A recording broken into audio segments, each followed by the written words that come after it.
Last speaking slot shared by Deputy Maureen and Deputy Joan Collins. 2.5 minutes each.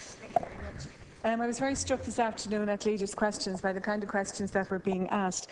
And of course it was continuing the theme of the excessive salaries to certain executives in organisations with the top-up salaries, and it's still not clear whether those top-up salaries came out of the fundraising activities from those organisations. Fundraising activities that, you know, involved tremendous work on the part of parents and volunteers and friends of those organisations. What they saw was funding for essential services, but we don't know about that yet. And again, added to that is the report that was well covered in the newspapers at the weekend of a wife of a certain recently discharged bankrupt.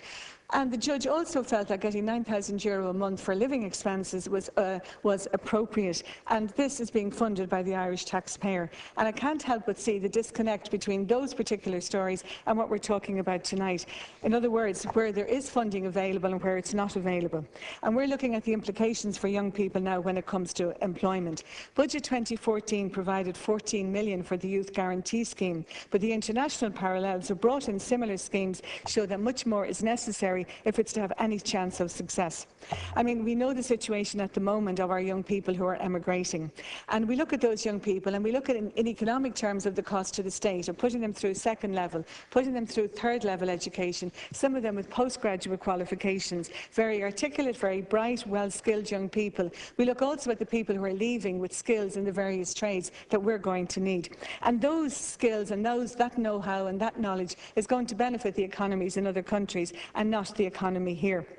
The government say the rate of unemployment has fallen, I notice in the motion, and of course that's always welcomed, but how much of that is due to emigration? And I think there is a real need to see the correlation between those who have emigrated and what that's contributing to the fall in unemployment.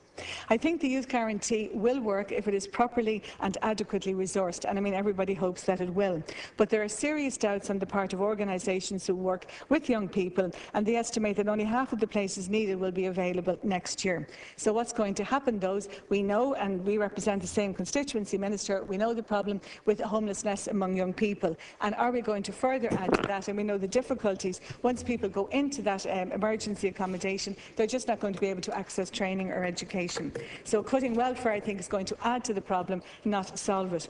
The Youth Guarantee Scheme did reduce youth unemployment and inactivity in Sweden and Finland, but it was only among those who were short-term unemployed rather than those who were longer-term employed. And I just noticed that, I mean, the plan is action plan for jobs and pathways to work, but I think there has to be more emphasis on the action part.